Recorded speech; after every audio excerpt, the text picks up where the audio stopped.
Welcome to the Bullpen.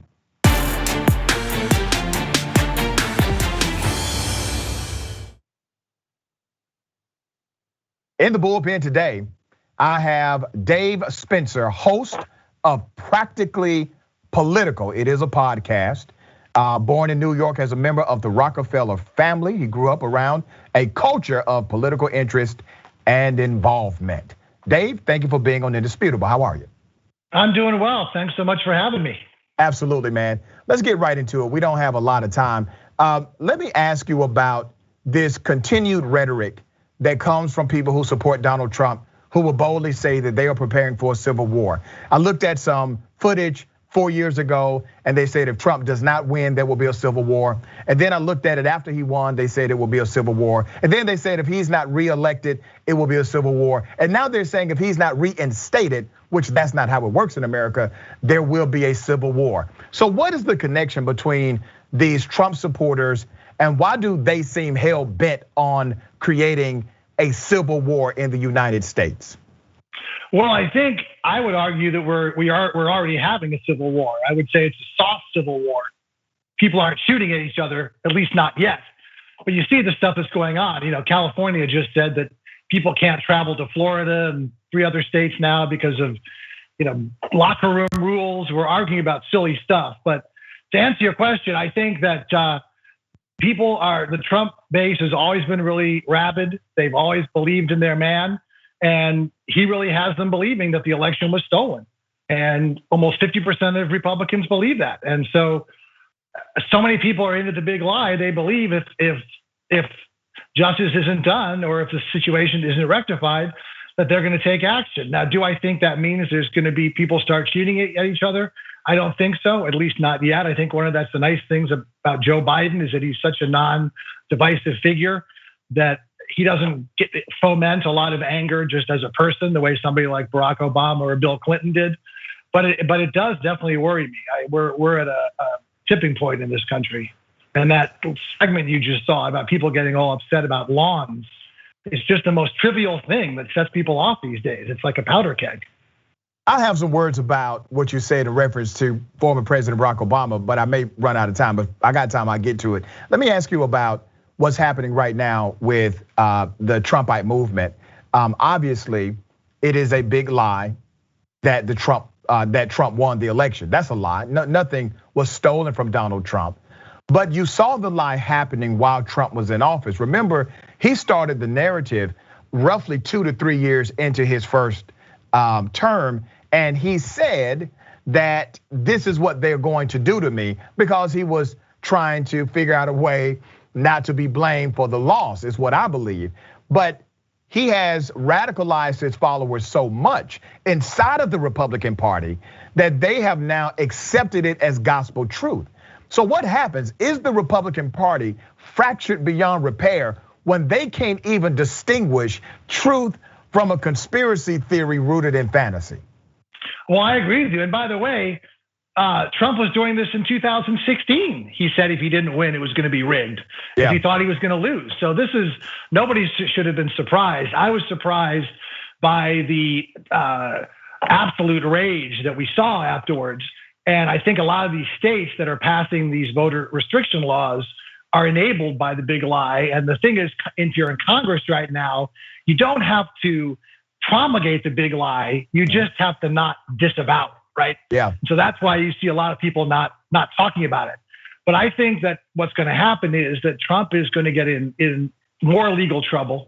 He's already sucking a lot of the oxygen out of the room in terms of the fundraising, in terms of saying the party can't use his likeness. Can you imagine Reagan doing that? Yeah. So I think that there's going to be a real vacuum because I don't think he's going to run again. I don't think legally he can. I don't think his ego would allow him to. So the question is, how long is that going to go on? And is it worth finding someone else? I think if you're going to pick one person who I'd say has the best chance of winning, it would be Ron DeSantis because he toes the line, but he's also actually good at governing. So, but I also think that a lot of the support, you've gotten people so into this rage that they just can't see. Our founding fathers thought that we would see and then decide. Now everyone decides and then sees. And I just don't see, if people can't agree on the same facts, how can you govern? It's very difficult. Yeah, you bring up Ron DeSantis. I'm not a fan of his politics at all. I don't like his policies against protesters. I don't like his policy in reference to critical race theory. I don't like his policy in reference to the teachings of various social and political ideology within K through 12 education and beyond. But with that being said, he's in a complicated space. He says he's friends with Donald Trump. He just won this straw poll where he was favored as the #1 person by Republicans in this straw poll. This was about 2 weeks ago. He beat Donald Trump by like 2 or 3 percentage points. Only 500 people participated. It's not a big deal, but that's enough to piss off Trump, right? That's enough to make Trump upset. So you just said, well, that may be the best person to beat Trump. I don't think anybody can beat Trump in a Republican primary at all. I don't think anyone can. But do you think DeSantis is strong enough to beat Trump in a primary, or he's stronger as a general election candidate in the future? Yeah, what I meant was if Trump doesn't run, I think Ron DeSantis has the best chance of winning because he's walking the line of appealing to the base, not offending them, but actually governing. Which is something frankly that Donald Trump did not do, and I think a lot of people want. But here's the bottom line. As long as the Republican Party is not paying a political price for this, they're going to keep on doing it. Yeah, and that's the issue. And the Democrat incompetence, which it's like herding cats. This whole infrastructure bill thing is just another classic example. Let's talk about that. Yeah. Hold on. Let me get to that. But I want to say this about your guy DeSantis first. He's one of the people. He's not my guy. I'm just saying that. Well, the person you think that may be able to win. He's one of the guys. He's part of the problem. He's one of the guys who is co-signing on the steal, on the big lie. He's not coming out saying, listen, this is ridiculous, this didn't happen. He's one of those guys, so he's part of the massive problem. And you know this, Spencer, you're a smart guy. Evil does not permeate because good men, because bad men do bad things. It permeates because good men sit back and do nothing. And so you have this element inside of the Republican Party. The Republicans are not paying any type of political price for being on the wrong side of the truth. And because of that, they have not only covered, now they have incentive to continue the lie and to promote this lie. But let's talk about the infrastructure bill. The infrastructure bill is interesting. I don't believe it goes far enough.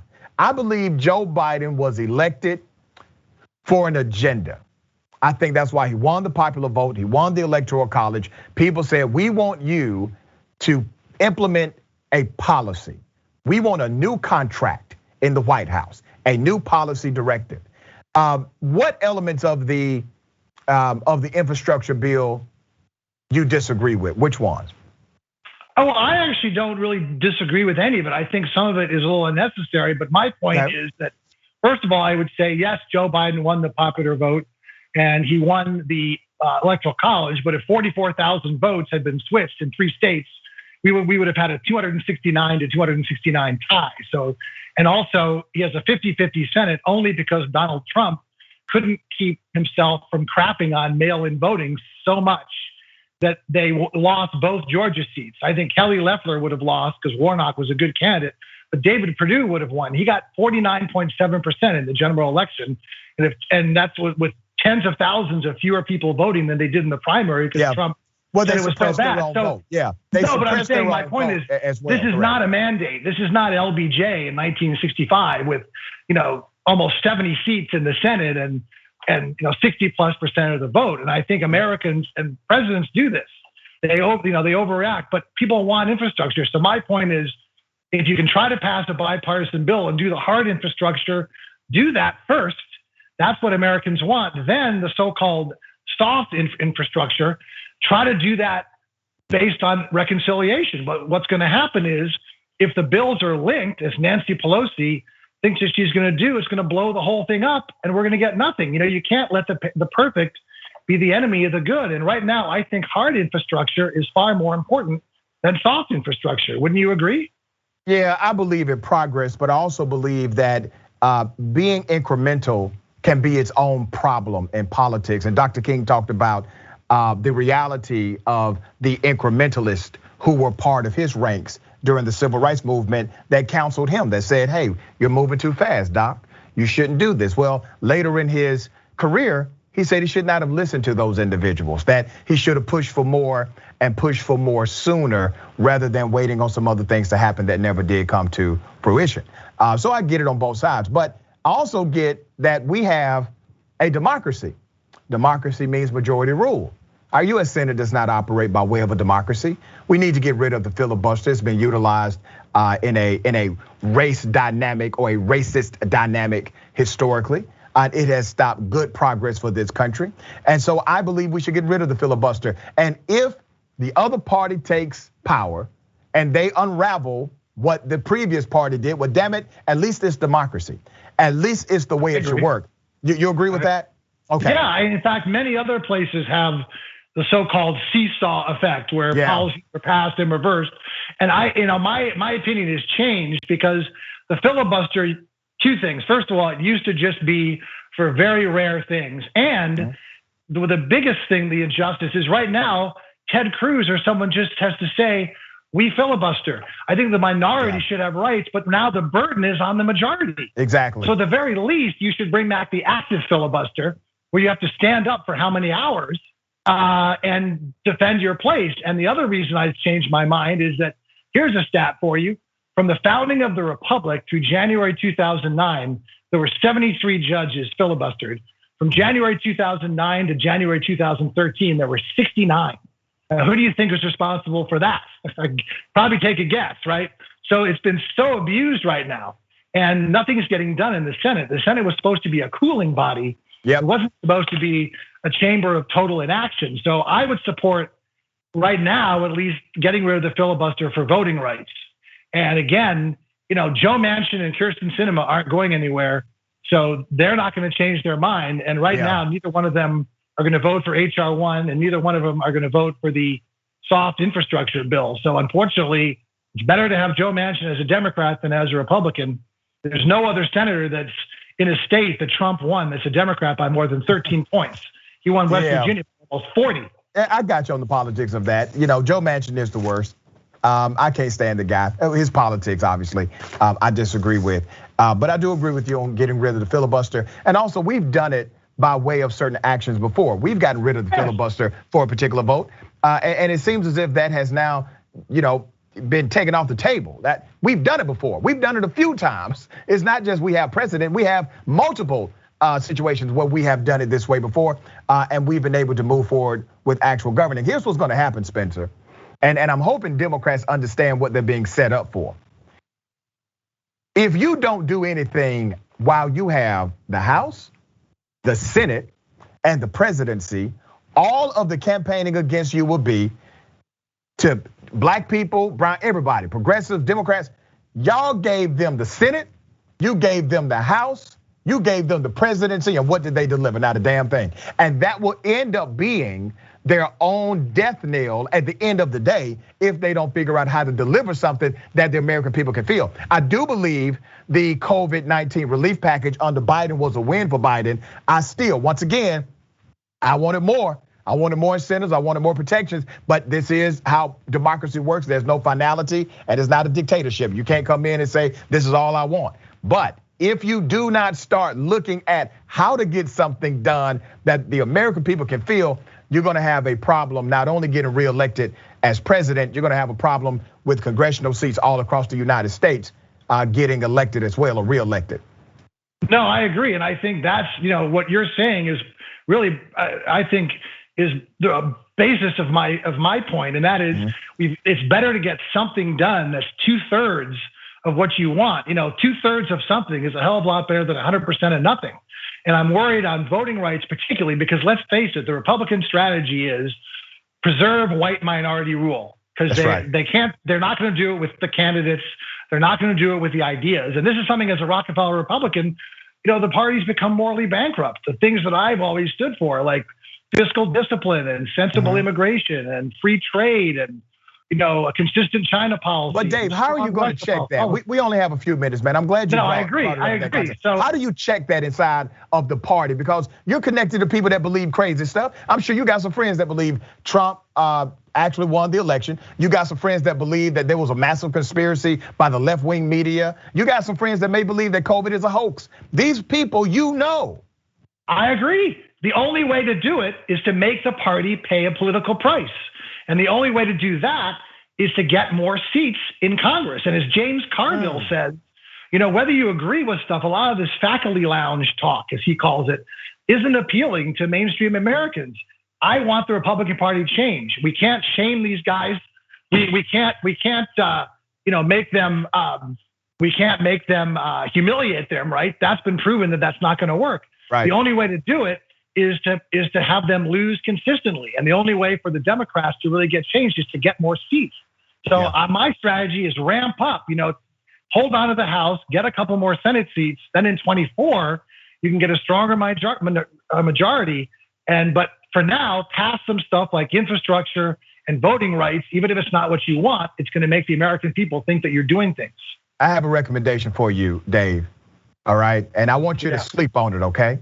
Because politics can make strange bedfellows sometimes. You need a reset in the Republican Party.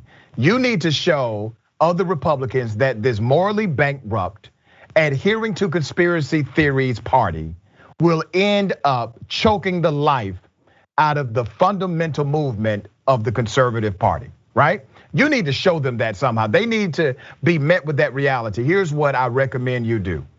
As a strategy, Dave, I need you and all of the other Rockefeller Republicans to make sure progressives get elected in this next go round. Now, I know that may sound extreme, but follow me on this, Dave.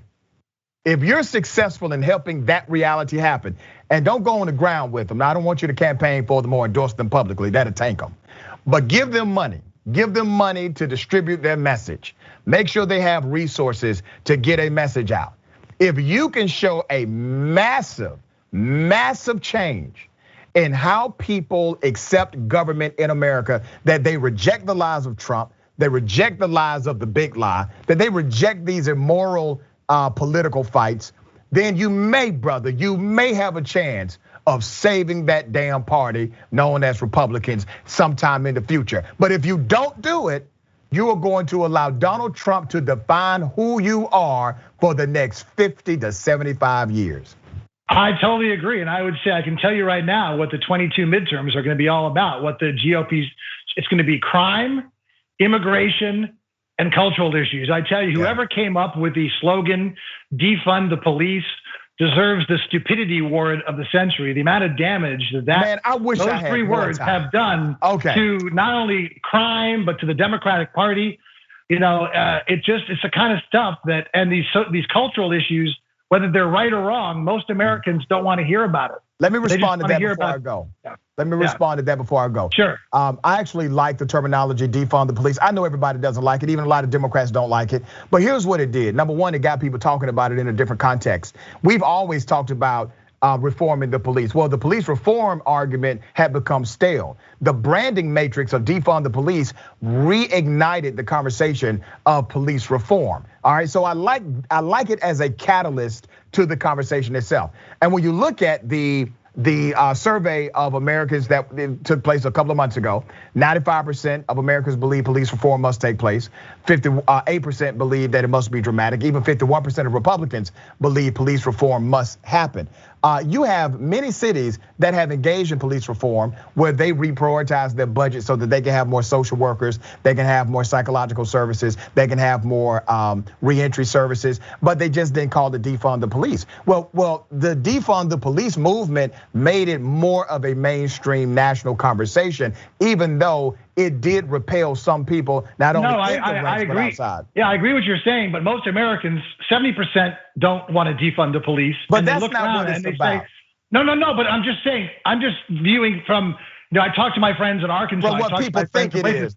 But hold on. So what they see is they see crimes going up in cities. Okay. Police officers are quitting in record numbers. And that's the result of it. What you're saying may be true, but Americans just look at, crime rates going up. They look at police officers being abused. People say, I can't do this anymore. Record numbers of Dave, I just got 2 minutes, brother. and that's I have what, to opine. Yeah. So I don't think a great job was done providing the explanation to the brand. The brand is defund the police. The explanation is not to eliminate. It is not to eliminate the police, but it is to, in fact, reimagine policing, to reform the police. And I use this example. Everyone who watches me knows this example. Ithaca, New York. Ithaca, New York. They looked at their 911 calls and they realized that 51% of all of their 911 calls did not require a cop.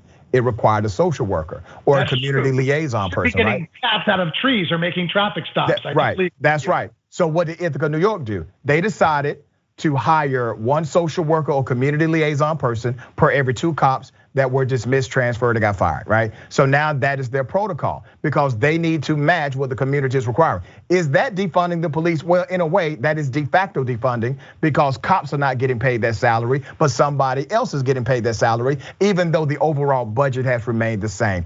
Defund the police means use the budget to address the underlying issues of criminality in your local community because 88% of the crimes that are committed are crimes of survival, crimes of poverty, crimes related to addiction and mental health disorders. Don't see it that way because they just look at the results. My hometown of New York City, crime is going through the roof and people saying, and they cut the police budget.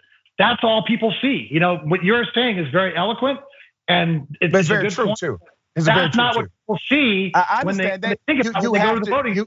You have to make sure you properly message it so people understand you're not talking about eliminating police, but you're only talking about reform under a different brand. Brother, I appreciate you, man. Found out by what's happening in these cities. That's my point. You can have the best messaging, but if crime is spiking, but crime isn't spiking. Matter what you say. Hold on, Dave. Crime is not spiking in places like Baltimore, who engage in a massive reform of policing, and their crime has gone down by double digits. Jail sentences or jail or incarceration has gone down by 39%. But every other major city, come on. I mean, every other major. Say that again. Every other major city. LA, San Francisco, New York, Chicago, you name it, they're all going up by double digits.